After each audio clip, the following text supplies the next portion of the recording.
actores el desgaste del ejercicio del poder.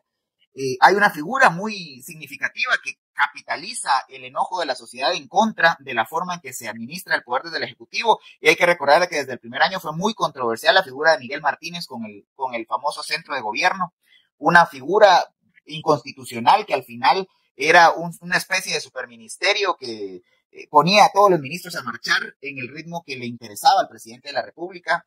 Luego de que se cierra el centro de gobierno, pues vemos cómo otros actores empiezan a capitalizar ese desgaste. Los ministros de salud, prácticamente 4 ministros de salud en el periodo, los ministros de gobernación, y lo que hace el presidente de manera muy efectiva es tercerizar el desgaste político de las decisiones que se toman desde el organismo ejecutivo. Caso contrario y de manera distinta va a ser el caso de la fiscal general, porque la fiscal general lo que hace es promover una serie de investigaciones y esas investigaciones generan sospechas precisamente porque empiezan a promoverse una vez que el evento electoral ya había avanzado y una vez que una de las opciones que pasa a segunda vuelta se convierte en la opción favorita del electorado guatemalteco. Entonces,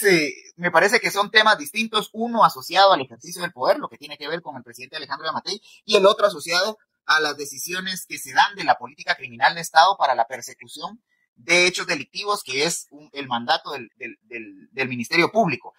Y podemos estar ante una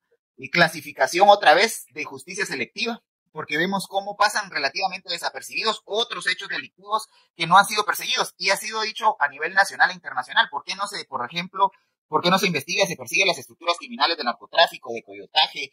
por qué no hay ese mismo nivel de posicionamiento y proyección mediática de los casos que se siguen en contra de extorsionistas, de maras, sino que hay un posicionamiento o una puntualización de la persecución hacia ciertos actores políticos, hacia un partido político en particular, y eso es lo que al final generó esa lectura de la sociedad de que había un interés, una justicia selectiva que tenía como interés interrumpir o alterar el flujo del evento electoral y obviamente los resultados que presuntamente fueron votados por la población y que fueron después legalizados y legitimados por el Congreso, por el Tribunal Supremo Electoral. Pero estamos ante el fenómeno natural del desgaste político que genera el uso y el ejercicio del poder público. Ahora, licenciado Castillo, qué interesante lo que nos indica. Ahora, en el segundo punto que usted mencionaba al inicio, de que se respetó el proceso de elecciones. Siendo así, como usted lo indica,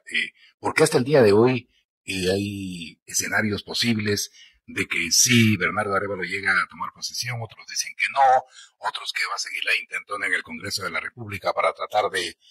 quitarle el derecho ante juicio? ¿Cómo podemos interpretar o de dónde viene toda esa serie de hados malignos que están lanzando todo tipo de especulaciones, de espectros, de fantasmas con tal de, no sé con qué fines,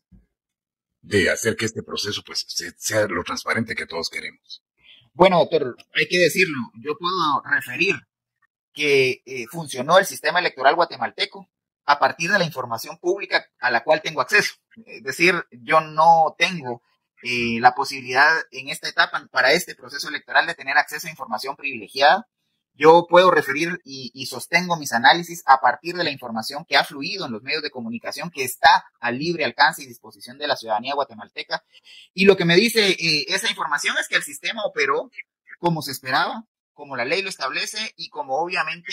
han funcionado los procesos anteriores. Es decir, cuando uno hace el checklist de lo que debió de haber sucedido, eso sucedió.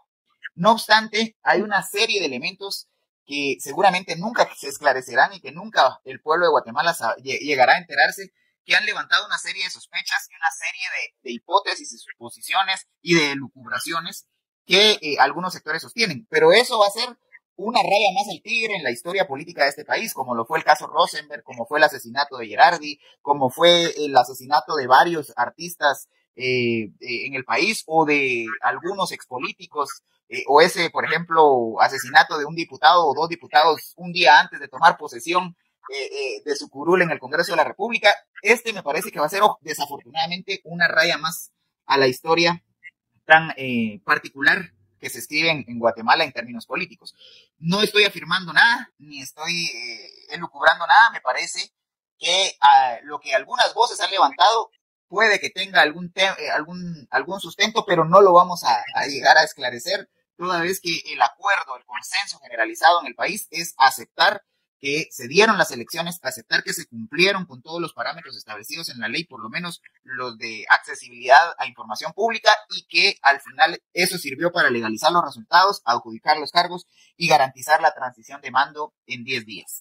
Con esto quiero decir que no hay ninguna probabilidad y posibilidad que se altere la transición de mando en lo que queda de aquí al 14 y 15, porque justamente hoy en 10 días estará también dándose el cambio en las autoridades municipales.